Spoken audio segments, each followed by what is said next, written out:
Jamuna news.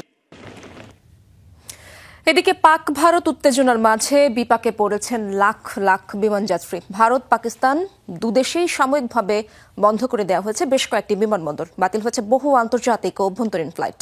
নিজ দেশে ফিরতে পারছেন না অনেক বিদেশিরাও। দুদেশের আকাশসীমা এড়াতে রুট পরিবর্তনে বাধ্য হচ্ছে অন্যান্য দেশের বিমান।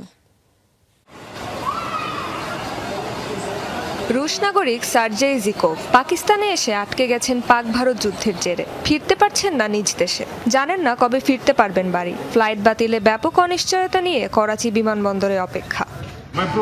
এয়ারপোর্টে এসে দেখি সব ফ্লাইট বাতিল করা হয়েছে। খুবই সমস্যায় পড়েছি, জানি না কি হবে। চলমান পাক ভারত অস্থিরতাকে কেন্দ্র করে দুদেশে বাতিল করা হয়েছে শত শত আন্তর্জাতিক ও অভ্যন্তরীণ ফ্লাইট। এতে বিপাকে ভারত ও পাকিস্তান ছাড়াও বিভিন্ন দেশের যাত্রীরা। জরুরিভাবে মুম্বাই যাওয়ার কথা ছিল আমার, কিন্তু এখানে এসে দেখি ফ্লাইট বাতিল করা হয়েছে।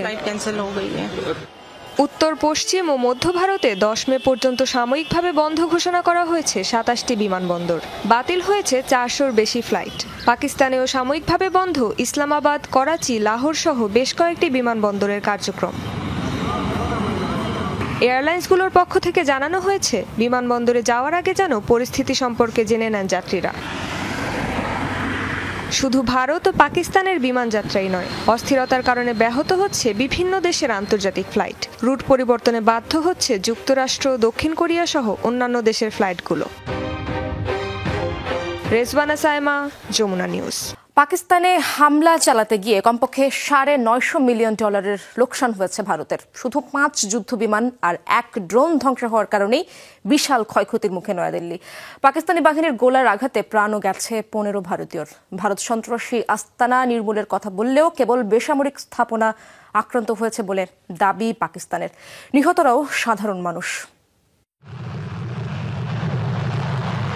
ফরাসি প্রযুক্তির রাফাল যুদ্ধবিমান কিনতে গেল মাসের শেষ দিকে চুক্তি স্বাক্ষরিত হয় নয়াদিল্লি প্যারিসের মাঝে। প্রায় $7,500 মিলিয়ন বিনিময়ে 26টি রাফাল যুদ্ধবিমান কিনতে চুক্তিবদ্ধ হয় ভারত। সেই হিসাবে প্রতিটি ফাইটার জেটের দাম পড়েছে আনুমানিক $285 মিলিয়ন।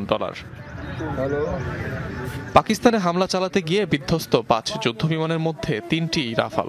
বিভিন্ন সামরিক সূত্র আর ফ্রান্সের সাথে হওয়া সেই চুক্তি অনুসারে যার প্রতিটির মূল্য $285 মিলিয়ন কাছাকাছি।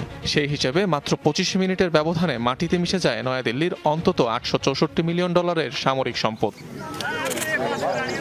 পাকিস্তানের প্রতিরক্ষা ব্যবস্থায় ধ্বংস হয় সুখোই 30 ও মিগ-29 মডেলের আরও 2টি ভারতীয় যুদ্ধবিমান। রাশিয়ায় তৈরি সুখোই 30-র প্রতিটি ইউনিটের মূল্য পড়ে মোটামুটি $42 মিলিয়ন করে। তবে ভারতে গিয়ে নানা হালনাগাদের পর সেগুলোর